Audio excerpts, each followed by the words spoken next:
So I'm joined here with Mick Otter, who's the head coach of Dronfield Boxing School. Obviously, a lot of you will have seen my previous article from Monday, and I thought, since I've done it, I might as well make the hour and a half trip back down to see my old coach.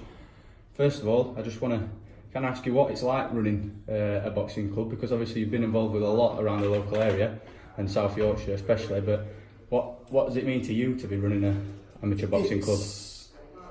It's very hard work, because you're working kids and senior boxers at all different levels. And there's one thing that I look to develop is the individual, not the squad, the individual, to get the best out of that individual. There's nothing finer than for that boxer, whether he's young or having a national final, winning that, is the same for me, that feeling of achieving when that kid goes out and achieves. From that first day when he's walked through them doors and do nothing, to go out and win his first fight, then maybe go on and win a national title.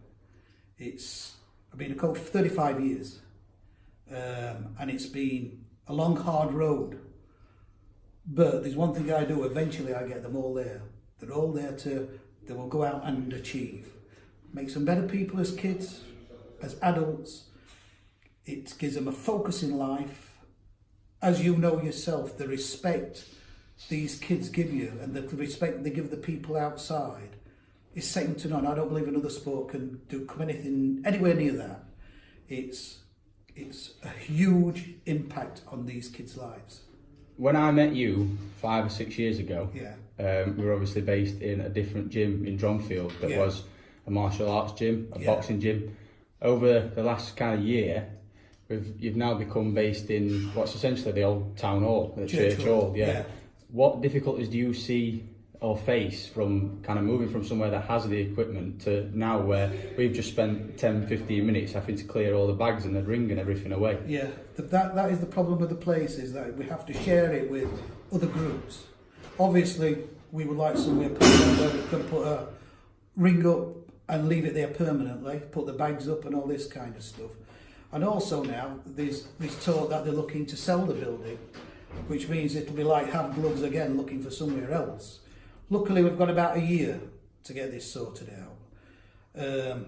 Obviously, it would be good if we could buy this ourselves and really develop and do something great, but at the minute, that isn't an option. So it's like having the sword of Damocles hanging over our head at this stage, but we have got a year. The building itself is sound and it's good for purpose. It's just, if we got it permanent, it would be magic. So you've just said that you've been a coach for 35 years, which is obviously longer than I've been alive. In those 35 years, what have you seen change on the amateur boxing scene? Now it's gone more geared to the likes of pro boxing, in taking the head guards off, you're allowed to box in a beard, the duration of the rounds, it's all geared towards the pro side as a knock-on effect. I can't say I rest easy with it, but it is a fact, and you've developed round. I still work on the premise that it is amateur boxing, and I'm keeping that rhetoric that is staying amateur boxing. As you know yourself with the lads I work here, they're training to box amateur. I'm not looking at anything I'm doing looking at anything pro-like. When the time comes and they do look to go pro, we know what to do with them and how to work that. But at the minute, we are solely amateur. The pro side, it used to be the codes would never met. Now it is a lot closer. They don't work together. But we are solely an amateur club.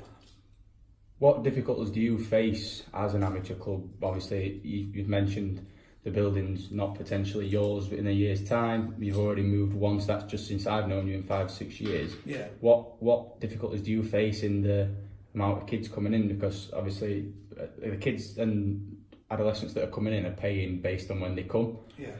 So how is it sustainable now in comparison to what it used to be like? Well, the thing is now, the amount of kids we get in has gradually built up, and we're up to on the books, but obviously it's various sessions, we're up to probably about 50 local kids. The problem you've got is, again, is the space that we've got compared to the amount of kids we've got, and we are stuck for times, as other people use it, after 6 o'clock. So your senior squad, some have to finish work early to get here, and this kind of stuff. So yeah, the problems are financially. We're looking at doing our own boxing show in May, which all proceeds go into the club for any equipment we need and all this kind of stuff. We're looking for freestanding bags, which we can just wheel out on a sack barrow, instead of putting them on the walls, having to take them up, take them down all the time. So we're looking to develop gradually, but like I said, while the sword of Damocles is hanging over his head, it's no good us doing a load of work on stuff, because it might be follisome, because we don't know how long we're actually going to be here. So there's another gentleman that's in the room with us at the moment, Chris, who's also obviously been one of my coaches for 5-6 years. I just want to pull him across. He's stood on his phone, but I'm going to pull him across now, because since I've been to university and obviously come back and done various different things, you've actually got a place at the local school, Dronfield School. Sorry for the shuddering. I'm going to pull Chris in. Now, I just want to know how that's kind of helped or impacted anything that you've had on with the club, because obviously you're there till kind of 4:30 when you managed to get back down to the hall, but how has that helped the club in itself? Well, it's helped the club, financially, and it's helped us with recruitment as well. So basically what we're doing is using the school as a feeder for here. So you're quite lucky in a sense, because there's obviously a lot of clubs that don't have that ability. Yeah. It's again, it's still in its infancy, but I suppose we've pulled in how many? 8. Do you think 8? Like 7 or 8, yeah. And from the school, regularly attend. Regularly, yeah. Yeah. So it's. Where do you see good. your next step?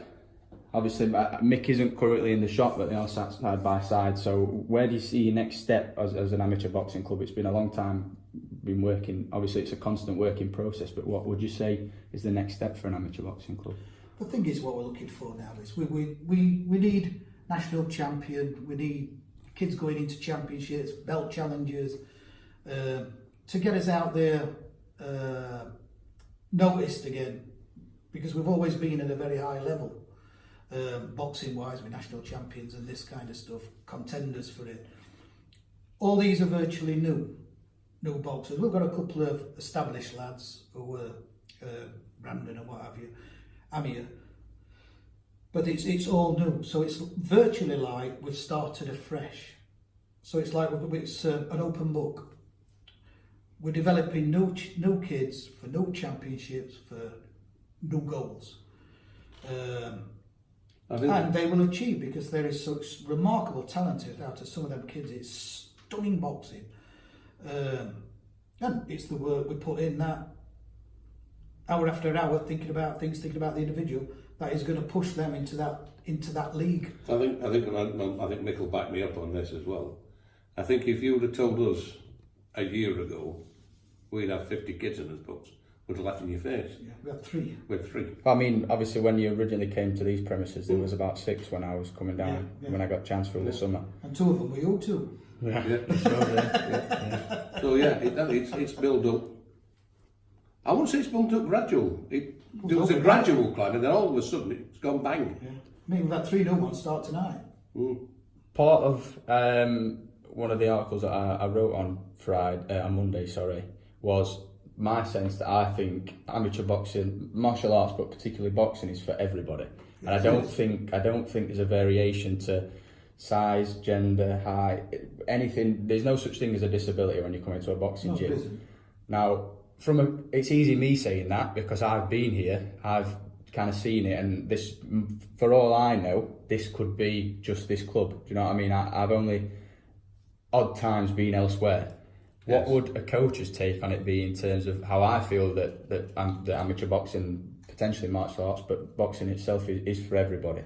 I agree, it is for everybody.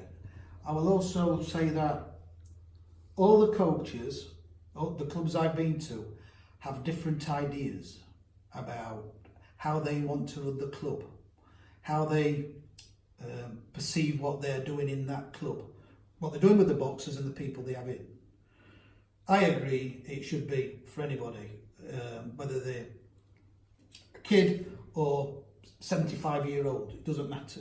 If they want to come in and train, they come in and train, right? They can work alongside the kids and all this kind of stuff. Everything's structured in the way that they work together. It's a great environment. The kids love it. They can't wait. When I go home tonight or when I'm in the pub, I'll be getting message after message after message from these kids saying, "Oh, I enjoyed it, thanks," and all this kind of stuff, because they love it. Absolutely adore it. They're in a safe environment. They know they're not here to get hurt, whether they're sparring or whatever. They know they're here to learn a sport, not just climb in that ring and get battered. They're here to, first of all, they're here to enjoy themselves. I think going back to your question, it doesn't matter whether they're male, female, black, white, brown, green, yellow. To us, we don't see it. It doesn't exist.